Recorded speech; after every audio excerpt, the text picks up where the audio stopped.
Welcome to the AWA Market Minute, breaking down current economic, financial, and political events that impact today's retirees. Our investment committee performs hours of research and analysis every month so that we can share simple summaries with our clients in 30 minutes or less. Featuring investment advisors Jaron Monk, Mason Page, Chief Investment Officer Scott Hoxer, and your host, founder and CEO, Paul Coles. Well, hello, and welcome to this month's edition of our AWA Market Minute. I'm Paul Coles, and with me, as always, is our guest host, Scott Hoxer, Chief Investment Officer. Just a couple quick housekeeping items.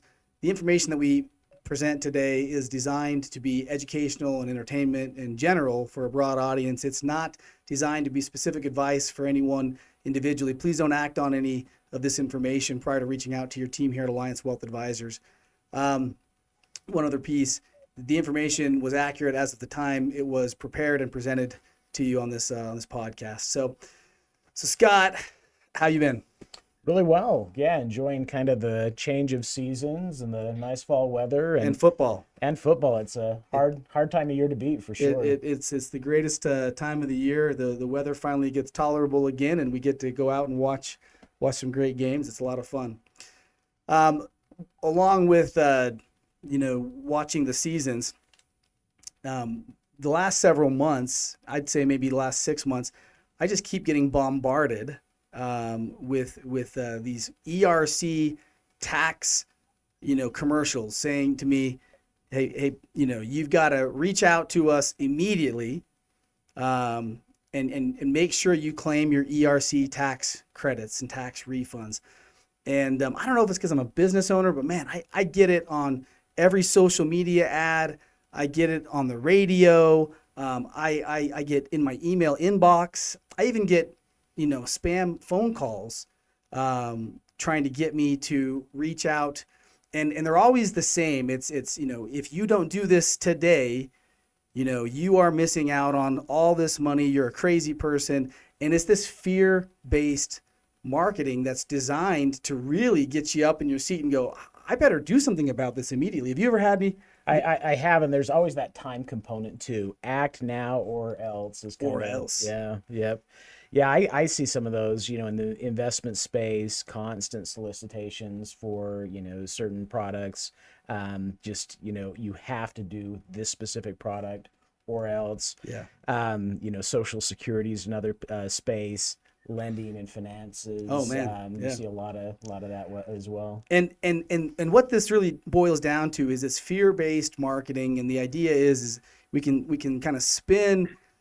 There are elements of accurate information that they weave into the messaging, but then they spin it in such a way that they drive this fear, and the goal behind that is to really get you to act on that immediately. And usually, as I listen to this stuff, I know that it's a hook. It's this broad net they toss out, and they're just trying to go fishing and see if they can grab as many numbers as they can to reach out to them. And it kind of drives me crazy, to be honest with you. It kind of drives me crazy. And so I like to separate fact from fiction. I like to take the elements of truth that are in there, and I like to pull those out and examine those and say, let's really understand what this stuff is. And one of the biggest ones that everyone on this call today is being exposed to is this Medicare fear-based marketing that says if you don't enroll in your Part A today, you are going to have this lifetime consequence, and it'll haunt you for the rest of your life. And people get really worked up about this idea. There's this fear that if they don't do something about it immediately, there will be this lifetime consequence. And my goal today, Scott, is to try to separate fact from fiction, to try to provide good information and resource information that people can rely on to say objectively what is Medicare, what is not Medicare, and how does it work for me, and what are the things I actually do need to do in the appropriate timing, and not this weird act now or else stuff. Yeah, as I speak with our clients and folks we work with, you can almost set your watch by, hey, when you're 63, 64, plan on having your mailbox and your inbox inundated with Medicare materials. Yeah. So we thought, Scott and I, we're not Medicare experts, but we know a Medicare expert. And so we asked a friend of ours who's been in this space for his career to join us today as a guest host. And Scott, I'll let you introduce Aaron. Absolutely. So we're super pleased to have Aaron Quarnberg with us today. Aaron is a Medicare and marketplace specialist. He's been in the industry for many years. Prior to his current consulting partners, he was president of a company called Enroll 365 that specialized in kind of Medicare and marketplace plans. Aaron served in a variety of kind of important roles. He was the president of the Hispanic Chamber of Commerce in the state of Utah, and really credentialed and very adept professional, as well as an awesome person. So super pleased to have you with us today, Aaron. Yeah, Aaron, welcome to the podcast. Thanks. Thanks, you guys. Happy to be here. Thanks, Scott. Thanks, Paul. Yeah, we're excited to have you. And just on a personal note, I've known Aaron for many years, and he is as intelligent as he is good looking. Where's my wife? Yeah, we need to bring her on. Did you hear that? Yeah. No, thank you. Yeah, we appreciate you, Aaron. So, so right out of the gates, Aaron, we talked about this fear-based approach to marketing. With all the Medicare emails and letters that we get, what should we keep and what can we throw away? Yeah, Paul, as I was listening to that, I mean, I think we could all, and I say this jokingly, but maybe it's part true. The source of deforestation is all the marketing and mailers that go out based around Medicare, and marketing has gotten so good anymore that it looks authentic. It looks important. So for me, the basic rule of thumb that we advise people is if it's from the government, pay attention, right? If it's from your employer, pay attention. If it's from military, like if you have TRICARE, probably keep that. If you're a railroad retiree, keep those types of things. Everything else is marketing. It's fluff. And Paul, I think probably as you talk with your clients and we do with ours, if you ever have a question, it's good to have somebody that you trust to say, hey, I'm not sure. This thing is red, white, and blue. It says official. It says open now. Can you walk me through it? And we frequently do that with our clients. And, we're impressed like, wow, who was this marketing person? This is a really good piece, but it can go in the garbage. Yeah, we had a client years ago who would get bombarded with, these business opportunities and they were just all these scam pieces. And he had a really hard time differentiating stuff. And so his wife finally nominated me as the minister of common sense. And she said, before you ever do anything, you have to take it to Paul and let him read it first. Yeah. Yeah. No, I think it's good advice. It's just good to have that advocate to help you weed out what's worthwhile and what is one of those fear-based tactics to try to get at my money. Yeah. Appreciate that. So Aaron, as we kind of, dive into this topic, we thought it might be kind of constructive to walk people through kind of just high level, the alphabet soup of Medicare. There's A, there's B, there's D. What do those mean? Maybe just give us kind of a 30,000 foot overview of those. Sure. So Medicare, the original Medicare, the core is just part A and B. A is your hospital insurance, B is your medical insurance. And that's really all there is to understand about that. Medicare is a federally funded health insurance program for senior citizens. Very cool. Very cool. So when we introduce these things, C and D, what are these and where do they come into play? Well, guys, as you've mentioned, Medicare being a federally run program means that there's some parts that are amazing and definitely needed, but there's also some fluff. And Paul, you and I have joked before that when you're in an industry for so long, you tend to breathe your own exhaust. Yeah. And definitely our government is not immune from doing that, right? So they've given all these various parts of Medicare and the plans letters of the alphabet names. For those of us that have been doing it forever, it makes sense. But for those that are just coming into it, it's pretty overwhelming. So Medicare Part C is what a lot of people know as your Medicare Advantage. These are the ones that you're getting all the mailers on. People are trying to market these plans. And for most people, it's coverage like they've had while they've worked. These are going to be your plans that are your HMO, PPO, network-based type plans. Other benefits wrapped up into them, including prescription drugs on some of them. And gym coverage. What's that? And access to your gym sometimes. And access to your gym. You got your silver sneakers. Yeah. And some of these are really starting to get more advanced of stuff that matters to some of us. If there's a chiropractic benefit or eyeglasses, dental stuff. But again, All the marketing is trying to pitch why one is better than another. Yeah. And then the final category, Part D, this one I think is easy to remember. D for drugs. Part D is your prescription drug plan.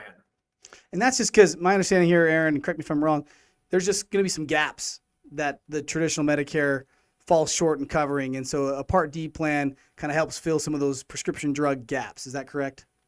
Yeah, Paul, I don't think people realize original Medicare was never meant to cover all of your medical expenses. Yeah. It is a cost sharing 80-20 type coverage. Now, for some people, they hear that and they're like, oh, 80-20, that sounds pretty good. Heaven forbid somebody ever has a catastrophic event, though. You get $1 million medical bill. As you guys know, breast cancer has recently hit our family with my wife. She's okay, thank goodness. Yeah. But some of our bills, when we've seen what the full bill was, we're like, thank goodness for the insurance that we've had. Otherwise, this could have been catastrophic for our family. Well, that's the same with Medicare. And we will tell people sometimes when they say, well, why do I need anything other than my Part A or Part B? If you got $1 million medical bill, it is amazing that 80% of it's going to be taken care of. But what about that other $200,000? Yep. And that's why there is a need for various types of plans. But again, they run the gamut, and what works for your neighbor might not work for you. It really comes down to just your own circumstances.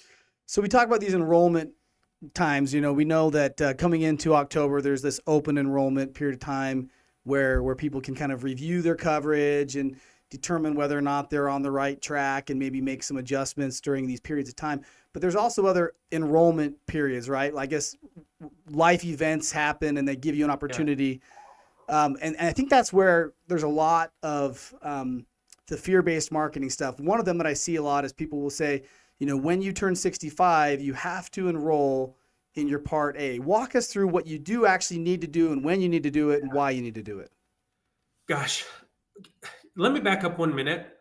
I hate not being able to give direct answers. Drives me nuts with all sorts of things that we see in the media, right? When a question is asked and people say, well, Part A, Part B, when do you have to enroll? Okay.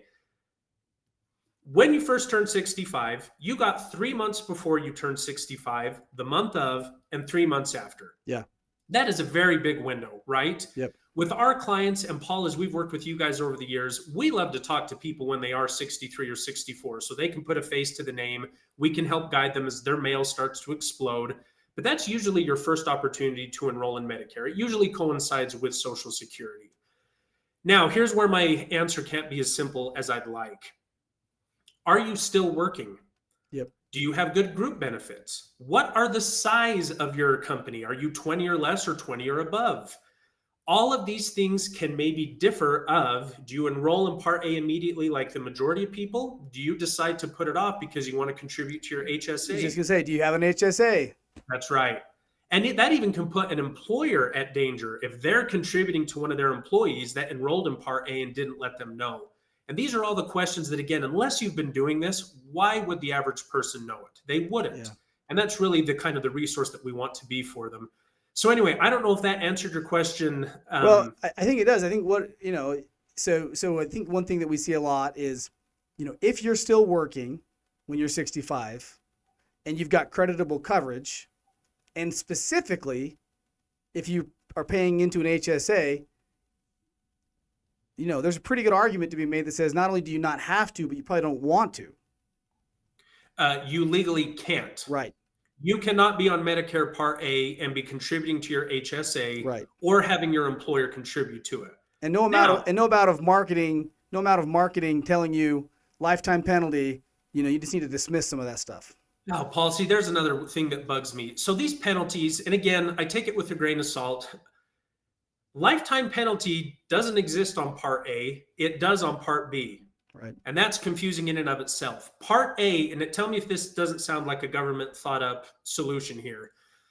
Part A penalty is 10%, and you pay it for twice the years that you didn't sign up originally. So for example, if you were eligible for Part A for 2 years but didn't sign up, you get a 10% penalty for 4 years, and then it'll drop off. And this is where, again, like with anything in life, just prepare ahead of time so that when these moments come, it's not even a stressful situation. Right. Now, unfortunately, Part B is 10% of the standard monthly premium for every 12 months that you could have had it but didn't, and that is permanent. Yeah. That's on there forever.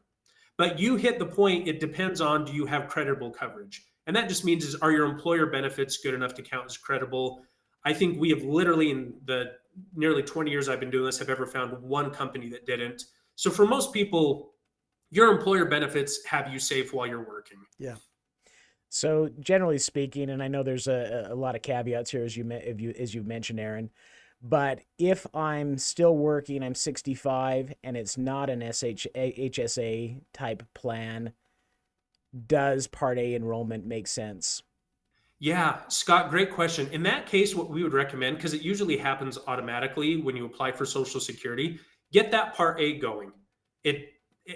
It's free for you because you've worked for 10 years, 40 quarters of covered, you've been paying into it. Why not get that benefit? Because, Scott, it usually will take a place behind the employer benefits, right? If they're not super rich, it's maybe good to have that Part A hospital coverage built in behind there. And we would recommend that in that case. And for some of them, we say, hey, you don't need to pay the monthly premium for your Part B. So let's wait until 68 when you do decide to fully retire from the employer. That's just an example of a time when it might make sense. Yep. That helps a lot. One of the penalties that we see as we talk through enrollment is this concept called IRMAA. Teach us a little bit about what IRMAA is. Yeah, here's more vernacular, more acronyms. IRMAA is your income-related monthly adjustment amount. And basically, it represents an increase to your Medicare Part B and Part D monthly premiums. Social Security decides this. Basically, Paul, I think the easier way to say it is it's a fee for people that make too much money. Yep. And it's based on your modified adjusted growth income, which really falls into your guys' wheelhouse. Yeah. As we get asked questions about this, I don't know. I feel like, especially when it comes to Medicare, it's very important for us, the way that we do business. We're proud that we stay in our lane.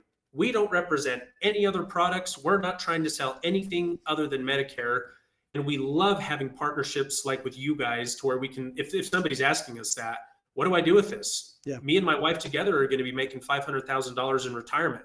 I don't touch that. I say you need to call Alliance Wealth. Call Paul. He'll walk you through your modified adjusted gross income, and he can tell you what you need to do to maybe strategically lower what those premiums and penalties could be. Right. No, that's good. So basically, like you said, maybe to summarize, if an individual has too much reported income in a given year, Social Security tracks that, reports it back to Medicare, and they effectively come up with, a penalty or an increased premium cost to say, hey, you make too much money.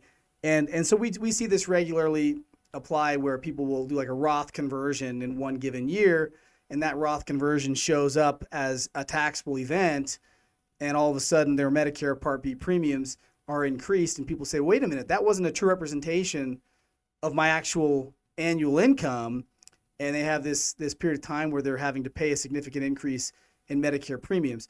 And so, yeah, to your point, Aaron, I think that's something that people need to call and talk about with us, because we've been able to help people navigate through those issues. And Paul, it can be significant. Going back to Part A and B, I gave you the very high level answer. Your Part A is usually free if you've worked for 10 years paying into Social Security, right? Part B has a premium, and it's normally automatically deducted from your Social Security. I think for this year, it's $164.90. But let's say that I'm one of your high net worth clients, Paul. For me and my wife, if we're making over $500,000, that Part B premium is $560.50 each. Right. Now, that's significant when I have assets that I'm slowly spending down and I want to, enjoy my life. I don't know, man. I think that as we go forward, Medicare folks like myself and, financial advisors like you guys, they need to be working hand to hand.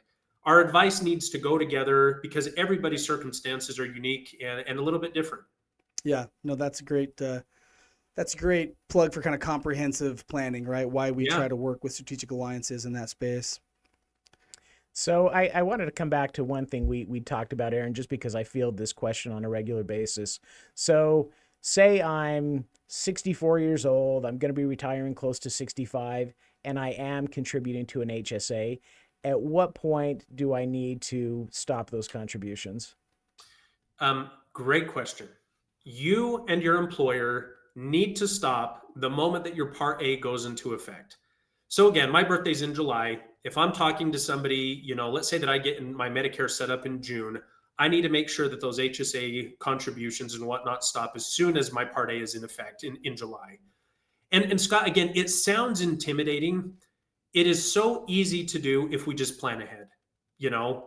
So long as we're handling this a few months in advance, milk those last few months of HSA contributions from your employer and your own. And then once that hits, you need to be done. And your employer needs to be done, or they could be subject to penalties. Scott, I'd throw one other cool thing in there that a lot of people ask about. That money that you've got in that HSA now, you get to spend it down. You don't lose it. It doesn't disappear. A lot of people have built up over their working career thousands, if not tens of thousands of dollars in there. And that's money that they'll still get to spend. But that tax advantaged contribution, that's why they don't allow it. It's got to stop once your Part A is in effect. And can you use that HSA contributions to pay for Medicare premiums? So again, there are times when you can, yes. There's definitely, again, the government has laid out very clearly, and I think for the sake of this today, to keep it high level, it's not worth delineating all of them. But yes, there are definitely things that you can use it for. And I think it's just simple to say, so long as it stays medical related. Yeah. And that could include premiums. Walk us through another question we get regularly is confusion around this concept we call a donut hole for prescription drug coverage. Walk us through what that is and how people can prepare for that. Yeah. Oh, the donut hole. This is such a pain. And this is where I'll keep my own personal opinions out of it. But I think people can see it. Healthcare and pharmaceutical companies in general, it's kind of a broken system in our country right now. Luckily, there is a benefit to retirees on this donut hole. So what it is, and again, let's keep this high level and simple. Once a person and their plan have spent $4,660 on covered drugs, they're in that gap. They enter that donut hole. Now, this amount changes every year. Again, it doesn't stay consistent. But once you're in that donut hole, you pay no more than 25% the cost of covered brand name drugs. Now, the cool thing about that is you're paying this 25%. The plan, and sometimes even the pharmaceutical company have discounts, they're paying the other 75%. So once you and the plan, your combined spending hits $7,400. Yeah, $7,400 for this year. You're out of the donut hole and you enter what they call catastrophic coverage. I mean, there's kind of even fear built into this, but we see a lot of that. I mean, President Biden recently is saying, hey, we need to negotiate. Some of you guys I've got an autoimmune disease, I've got thyroid issues. Some of these meds can be incredibly expensive. The Humiras, the Cymbalta, all these things. And the government is negotiating on our behalf for these things to be covered better so that people aren't hitting that donut hole. But again, in summary, that's what it is. You spend $4,600 roughly, you're in this donut hole, you pay 25% the cost of your drugs. Once the combined spending hits $74, you're in catastrophic coverage. I hope I explained that well. It's perfect. It's perfect. Are there supplemental plans that kind of help fill those gaps if they end up in that space? Oh, Paul, there are, but here's the danger.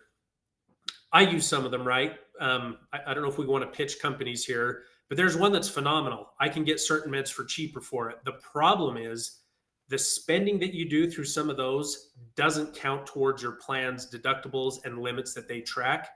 So again, it's one of those times probably, advice that you give your people is like, well, you're going to save money, but it means you might be in that donut hole the rest of the year because you're using this discount. Right. When maybe 2 or 3 months of a very tight situation, then your drugs are less than $5 for everything for the rest of the year. So it's definitely, a case by case conversation. Case by case. Yeah. Yep. That's good. Well, we've got time for maybe just a couple more. Scott, you got 1 or 2 more you want to throw out? Yeah, I wanted to kind of touch on something that we encounter on occasion. So we'll have people who it's financially viable for them to retire pre-65, but a hang up is perhaps, hey, what do I do about insurance? Financially, we can fund our lifestyle responsibly, zero concerns there. but we know we need to have robust health insurance. So if I'm age 62, I can retire at 65 before I can do Medicare. What are some options for folks in that situation? Great. So you're basically going to be going to the marketplace, right? Depending on your income level, you might not get a subsidy. So you might go direct to the carrier, just get a private plan. Again, you can go through the marketplace, part of the Affordable Care Act. They're going to want to know, your zip code, your age, and your income. What did you file on your taxes? And we can walk people through all that and show them, let's get you this plan for 3 years before Medicare kicks in, and it'll be the most phenomenal coverage you've ever had, And then depending on what other people want to do, we've discussed there's people that want to do these charitable vacations. They do some religious trips, things like that. And sometimes humanitarian organizations. Humanitarian organizations. Yeah, we had friends that just went to Africa. I think they were doing some type of service project at some type of school or something. And the outfit that they were with had coverage built in. But see, even with that, that's where we advise people, is the coverage really that good, or is it just going to cover your bare minimum, So you might want travel insurance in cases like that. But again, case by case, I'd say, Scott, that the two main things is you're either going to get a private plan or a plan through the Affordable Care Act, through the marketplace. And I mean, so a couple things on that point. The private plan, people probably ought to plan on budgeting a pretty sizable amount of monthly dollars for those premiums. Is that fair? It is, Paul. And again, this is something that is just so frustrating. It even just depends on where you live. Yep. So it's one of those things that, again, in advance, and we can run estimates probably similar to you guys. If you're 60 and you think you're going to retire in 2 years at 62 and have that 3-gap window, call us now. Call you guys now. Put us in contact with us, and we can just run a quick little, hey, at today's rates, it looks like for a couple of two, your coverage is going to be $800 a month, Yep. But again, even in this type of world, you've got bronze, silver, and gold. Yep. So it could be $800 here, and it could be $2,000 for the gold plan. It really is just going to vary. And go ahead, Scott. Sorry. I was just going to say, and I would just emphasize, Aaron, that's a super helpful exercise, because then you can control your spending. If you're like right on the margin as far as, hey, if I go over by $1,000 or $2 here, I don't qualify for those subsidies. You can, modify behavior to make sure you qualify for those things. So that's an exercise that I wholeheartedly endorse. And a point that I just want to make to our audience here, a lot of times I think people make what I'd say is a mistake in they'll postpone retirement even though it's economically viable because of this fear of, well, I've got to pick up health insurance costs that might cost me $800 a month. And so I'll work 3 more years so that I don't have to pay these $800 a month costs in health insurance. And then Medicare picks up the tab. And the mistake that I think you need to understand at the end of your life, if there's a sizable surplus, I'm talking a multi-million-dollar surplus. I doubt seriously if I sat down with any of our clients when they were 95, and if I said, hey, if you could go back in time to when you were 62 years old and give up, $10,000 a year for 3 years and reclaim 3 more years of your best healthy years. Yeah. And today you're going to die with $3, $4, $5 million surplus anyway. Would you want to do that? And I'm pretty sure across the board people say, undeniably yes. 100%. I would want to go back and reclaim those 3 years. So I just don't want people to, sometimes they get in this notion that I can't retire because I have to then come up with $800 a month. If the money's financially, economically, budgeted, it already works. This is a real option people need to consider. Paul, you're hitting on something great here for me that maybe we haven't said very clearly on this call. Medicare is not anything to be afraid of. For the vast majority of people, it is the best health insurance they've ever had in their entire life. Yeah. Now, ironically enough, we're not allowed as agents to use the word best when we're sitting down with people, but I'm just using this generically with us. Yeah. For those of us in my industry that have gone through the last 20 years, seen the Affordable Care Act come, co-ops come and go, it has been the wild, wild west. And Medicare is this placid glacial lake where it works.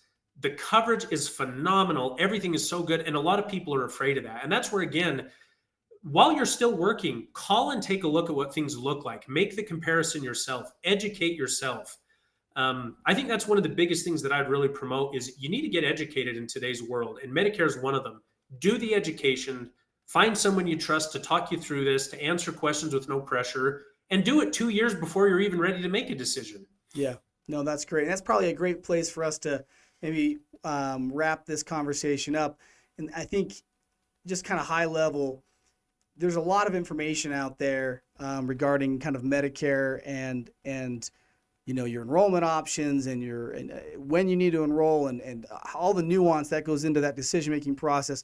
Just know to the audience today, reach out. We have a resource here. We can talk you through it. We can help you understand how it works. We can put you in touch with Aaron as a complimentary consultation and let you walk through with Aaron what your needs are, what your prescription drugs are, who your doctors are, what your needs are, and then come up with a series of suggestions that say, hey, here's different things you might consider doing that could really put you in a comfortable spot and maybe even improve your current position. And so as our clients are stepping into this open enrollment period, that's an offer that's out there. Feel free to reach out to us and we'd be more than happy to put you in touch with Aaron for a complimentary consultation. So Aaron, we want to just say thank you for taking the last 30 minutes with us today and our clients and letting them kind of pick your brain on some of the expertise that you share on this subject matter. Scott, anything you'd want to add to that? No, that was fabulous. Thanks, Aaron. Thanks so much, Thanks, Aaron. you guys. I enjoyed it. Thank you so much. Absolutely. To all of our clients out there, we appreciate you guys. Until next time, thanks so much.